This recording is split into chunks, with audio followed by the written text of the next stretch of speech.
Hello and welcome to livealittlehigher.com. Believe it or not, this week, the week of Lecha, is the 3rd year anniversary of livealittlehigher.com. I cannot believe it. 3 years ago, I moved to New York. My life changed completely, drastically. I was going through the empty nest syndrome. My kids have left the home. And I had to reinvent myself, and my husband and I, we moved here to be close to our children. And this is how livealittlehigher.com began. Not only that, 17 years ago, on the parasha of Lecha, the week of that parasha, my husband decided to become Shomer Shabbat, and it changed the whole journey of our lives. We were going on one direction, and suddenly this changing his life changed not only him, it changed me, it changed my kids' destinies, and we are who we are right now because of this. So I always take an opportunity to say thank you to God in public, to acknowledge His kindness to us, to allow us to be able to see Him and to be able to reveal Him in this world, and through our actions, through teaching, through inspiring other people. And really, I only have gratitude in my heart. So I didn't want to start this class without acknowledging Hashem. So towards the end of Parasha Lech Lecha, Abraham makes a covenant with Hashem. And the sages say that Abraham fulfilled the entire Torah before the giving of the Torah. He used to keep every mitzvah. It's more when the angels came to visit him. He was in his 3rd day of his bris. It was Pesach, and he was keeping Pesach. He made matzah for the angels. So even before the Exodus, Abraham Avinu was already fulfilling the mitzvah of Pesach. And then he didn't circumcise himself until Hashem asked him to do it himself. So there's a question, why Abraham Avinu kept every mitzvah there was in the Torah before the Torah was given? So it was not a commandment for him, it was not an obligation, but nevertheless he did. And why did he wait till he was 99 years old for Hashem to ask him, to command him to do the mitzvah of Brit Milah, of circumcision? So that before the giving of the Torah, we have to understand, heaven and earth were completely separated. There was no merging of the two. Heaven was heaven and earth was earth.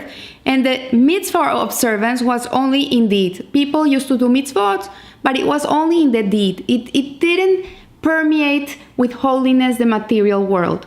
For example, if a man was going to put on tefillin, he would strap himself with some leather, he would put it around his arm, and he would do the blessing, and then he would take it off, and at that moment, that strap of leather lost any holiness. It didn't maintain its holiness. After the giving of the Torah, the straps that contained the tefillin became holy objects. So after the giving of the Torah, tefillin are holy objects, mezuzahs are holy objects, the Torah scrolls are holy objects, the Torah books are holy objects. But before the giving of the Torah, the material world could not contain holiness. So the Zohar gives us an explanation that explains that by setting out the staffs before Laban's sheep, Yaakov, who was the grandson of Abraham, drew down the same spiritual influence as he drew down through fulfilling the mitzvah of tefillin. Once he had completed the service of the staffs, they kept on being ordinary pieces of wood. So from here we see that before the giving of the Torah, the material world contained no holiness whatsoever. It was not permeated by holiness. The minute you did the mitzvah, you were able to draw down a certain amount of holiness, but once the mitzvah was done, the material article didn't contain the holiness. So after the Torah was given at Mount Sinai, the mitzvahs observed were endowed by God with the power to draw down holiness into material objects. And this is what changed. So the deeds of the patriarchs are a sign for the descendants, and they paved the way for us ever since. So everything they did, really, they were putting like the stepping stones for us. They were paving the journey for us. This is what their mitzvah observance created in the future generations. So our potential to perform mitzvot comes from our patriarchs, comes from Abraham Avinu, from Isaac and Yaakov. So it was necessary that at least one mitzvah be performed by the patriarchs, which resembled the way in which we perform the mitzvahs after the giving of the Torah. So circumcision, Brit Milah, is unique in the aspect that it brings holiness into the human body. So the moment a baby is born, 8 days later, on the 8th day, the foreskin of that baby is cut, it's removed, and the whole organ is permeated with holiness for the rest of his life.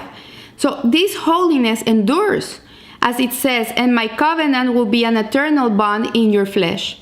So the intent of the Brit Milah is to affect the actual physical flesh. It's to permeate that part of the body with holiness, and the physical organ is more than an intermediary through which the mitzvah is fulfilled. So for example, when a person puts on tefillin, the arm is the intermediary for the tefillin. But the moment that the tefillin are removed, the arm is not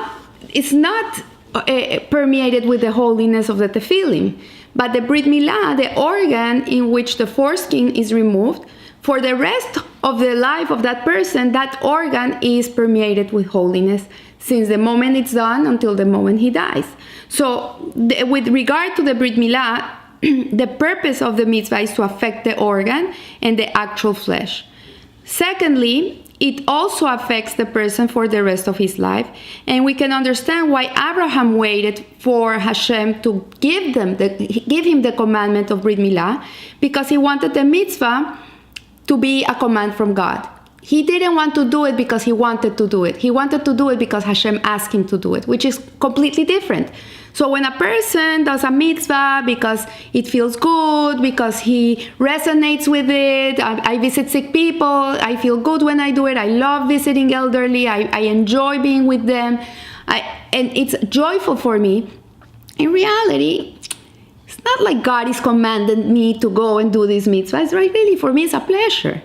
But when God asks us to do something that goes against what is comfortable for us, what is against what we would like to do. Nobody wants his organ to be circumcised, obviously. Women don't need to have it because they come already circumcised from the inside. They're naturally circumcised.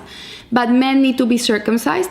If you ask a baby if he wants to be cut in you know where, obviously he's not going to want it. It's painful. So Abraham waited for Hashem to ask him to do it, so he had more merit. It would bring merit to do it because it goes against what he would want to do. It's painful. He doesn't want to have pain, but Hashem asked him to do it, so he will do it for God. So there's three dimensions of circumcision. One is the removal of the foreskin. Then that one becomes circumcised. It is an ongoing quality. The person becomes circumcised. And thirdly, that one is no longer uncircumcised. So one is the removal of the foreskin. The second one is that the person becomes circumcised. And thirdly, that he is no longer uncircumcised. So if a baby, for example, there's babies that are born with a natural circumcision. They come already, the foreskin is removed. So what do you do with this baby? Is he saved from going into the Brit Milah? And it says no. Nevertheless, it is necessary to draw forth the blood of the baby. So he has to be a person that is already not uncircumcised. So no matter what, these three requirements have to go with the circumcision. So these three dimensions, in a spiritual sense, explains the Rebbe, the Lubavitcher Rebbe in Asiha, being circumcised refers to the service of doing good. So a person, when a boy is circumcised and that organ is exposed because he has no more foreskin that is covering it, it is the service of doing good. It's revealing that innate goodness that you have inside of you. That is what it means in a spiritual sense. And the good in each person should be expressed in thought, in speech, and in action. We should think speak and do the same. Some people think one thing, they say another thing, and they end up doing something completely different. So in our goodness, in revealing our goodness, it should be congruent in between thought, speech, and action. And then, not being uncircumcised refers to turning away from evil. We have a Yetzer Hara, we have a part of ourselves that is always trying to make us do the wrong thing, the not holy thing. You know, oh, I am hungry, there's nothing else to eat. I don't think Hashem will care if I eat a salad in a non-kosher restaurant. What does a salad have? How bad can it be? You know, and we try to rationalize through this. But in reality, to eat a salad, there's a million things that you have to do before eating that salad. First of all, you have to wash the lettuce, you have to check for bugs, you have to make sure that the vinegar is not made out of wine, that is not kosher. There's many things that would make a salad not kosher. So when a person is saying here, turn away from evil, has to go against his Yetzer Hara, has to go against his evil inclination, has to say, you know what, I'm not gonna go against God, but to be able to do this, we have to run and do good. It's not enough to just run away from evil. We have to run and do good. Because if we run away from evil and we run away from this salad place, and then two blocks away there's another one, your Yetzer Hara is gonna continue bugging you, and maybe you fall. But instead of just continue going and you say, you know what, I am gonna call my mom, I'm gonna call my grandmother, I'm gonna make a phone call to this person that is sick, I'm gonna listen to a shiur in the phone, I'm gonna go to a synagogue and pray, and you turn away from evil and you run and you do good, then that's when you are protected from not falling. So the directive to every Jew is that we must constantly labor in our divine service. We should always be refining our inherent qualities. We all have good things inside of us. We're made with a Yetzer Hatov, with a divine soul full of goodness, and it's there, it's really in there. We just have to look for them, and we have to reveal them and bring them out to the light. And this is what, in a sense, in a spiritual sense, means to be circumcised. So even before circumcision, a baby, when he's in the womb of the mother, an angel comes and he puts a candle on top of his head, and the baby is able to see from the beginning of the world till the end of the world. And the baby is administered an oath in which the angel says, be righteous and not be wicked. And even before birth, there is a connection between the soul and the body. Because before the baby is gonna come into this world, there's a body. The soul is hovering over the body, but there's a connection. The angel's telling the baby, make an oath, be righteous and not be wicked. Run away from bad and run away from evil and run and do good. So the body has an external connection to the soul, but through the Brit Milah, the soul connection to the body is internalized. The moment the baby has a bris, the divine part of that divine soul comes into the baby and infuses him with divinity. The next stage of this divine soul comes when when the boy grows up and he's 13 years old and he does bris. For the girls, it's when they're 12 years old, bar mitzvah. For the girls, it's when they turn 12 and they do bat mitzvah, they become bat mitzvah. And the other part of the soul comes in when the person gets married. So there is a connection at that moment in which the soul is entering the body. And the reward granted for the positive dimension of the mitzvah, which is the Jew becomes circumcised, merits the Jew to enter the world to come, the world to be, the world to come. Once a person leaves this world, it gives him merit to go into the world to come.